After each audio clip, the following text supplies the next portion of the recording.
বিধানসভা ভোটের লড়াইয়ে অধীর চৌধুরী নাম ঘোষণার পর বহরমপুরে প্রচার শুরু অধীরের। 1996 সালের পরে 2026 30 বছর পর বিধানসভা ভোটে অধীর চৌধুরী। গোড়াবাজারের রাস্তায় জনসংযোগে বহরমপুরের কংগ্রেস প্রার্থী অধীরের অবশ্য দাবি ভোট প্রচারে বেরোননি, স্থানীয় বাসিন্দাদের উৎসাহ দেখেই হাঁটতে শুরু করেন তিনি।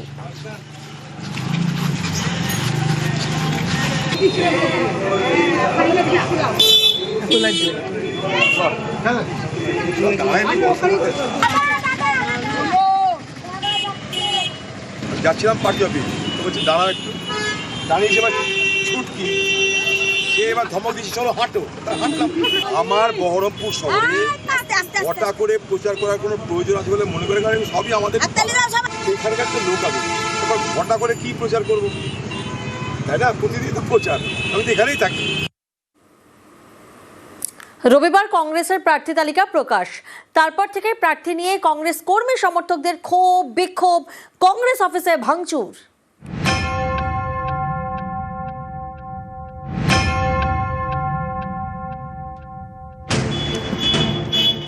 রবিবার কংগ্রেসের প্রার্থী তালিকা প্রকাশ, তারপর থেকে নানা জায়গায় বিক্ষোভে কংগ্রেস কর্মী সমর্থকরা।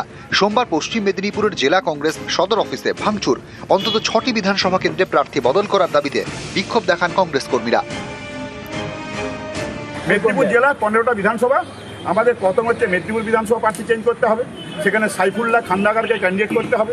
দ্বিতীয় ক্যান্ডিডেট আমাদের দাসপুরে মোহাম্মদ রফিককে ক্যান্ডিডেট করতে হবে। আমাদের তৃতীয় নম্বর হচ্ছে কেশপুরে একটি শিডিউল কাস্ট ক্যান্ডিডেট অঞ্জলি দিঘা, তাকে ক্যান্ডিডেট করতে হবে। খড়গপুর গ্রামীণে আমাদের পছন্দ মতো দলের কর্মীদেরকে ক্যান্ডিডেট করতে হবে।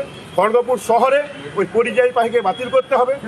বড়বেতাতে আমাদের ভৈরব রায়কে ক্যান্ডিডেট করতে হবে। আমাদের শালবনীতে আমার মতো কোনো একজন কৃষকের বেটাকে ক্যান্ডিডেট করা হোক।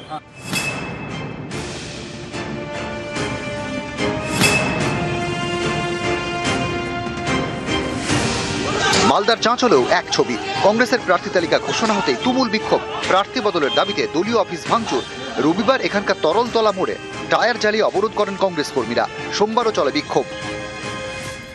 যতক্ষণ না আন্দোলন হক জনিকে আবার পুনরায় ঘোষণা করছে জেলা প্রেসিডেন্ট, ততক্ষণ আমরা এই আন্দোলন চলবে। ওরা তৃণমূলের সঙ্গে সেটিং হয়েছে, শুভঙ্করও টাকা খেয়েছে।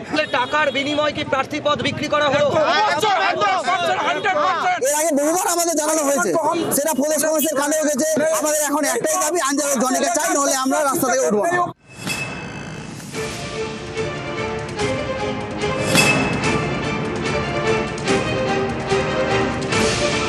আলিপুরদুয়ারের ফালাকাটা, এখানকার কংগ্রেস কর্মীদের অভিযোগ অক্ষয় বর্মন কোচবিহারের বাসিন্দা, তাকে কেন ফালাকাটার প্রার্থী করা হলো?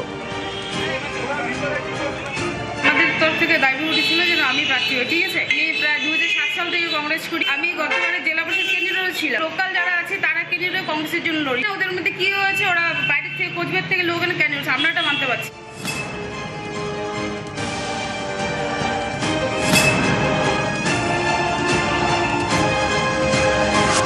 মুর্শিদাবাদের ডোমকলেও কংগ্রেসের পার্টি অফিসে বিক্ষোভ, কংগ্রেস প্রার্থী শাহনাজ বেগমের নাম ঘোষণা হতেই বিক্ষোভ শুরু। বিক্ষুব্ধদের দাবি, কয়েকদিন আগেই তৃণমূল ছেড়ে কংগ্রেসে যোগ দেন শাহনাজ বেগম, তাকে কেন প্রার্থী করা হলো?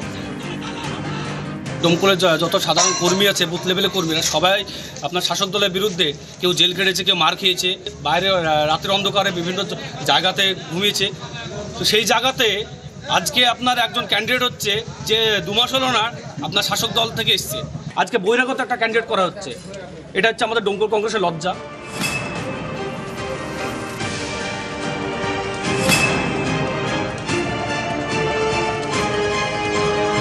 প্রার্থী নিয়ে ক্ষোভ পূর্ব বর্ধমানেও, বর্ধমান দক্ষিণ, বর্ধমান উত্তর, জামালপুর এবং পূর্বস্থলী উত্তর, এই 4 কেন্দ্রে প্রার্থী বদলাতে হবে। এই দাবিতে দিন জেলা কংগ্রেস অফিসে বিক্ষোভ, ভাঙচুর চালান স্থানীয় কংগ্রেস কর্মীদের একাংশ।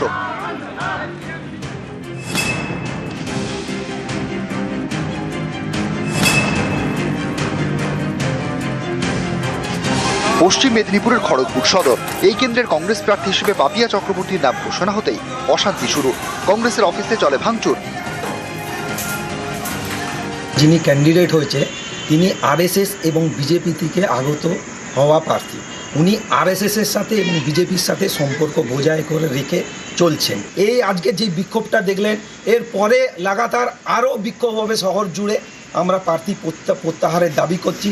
প্রচারে আমরা নামবো না তো একবারেই নয়, তারপরে আমরা এর বিক্ষোভ যেটা হবে আপ টু দিল্লি পর্যন্ত সেই বিক্ষোভ বুঝতে পারবে।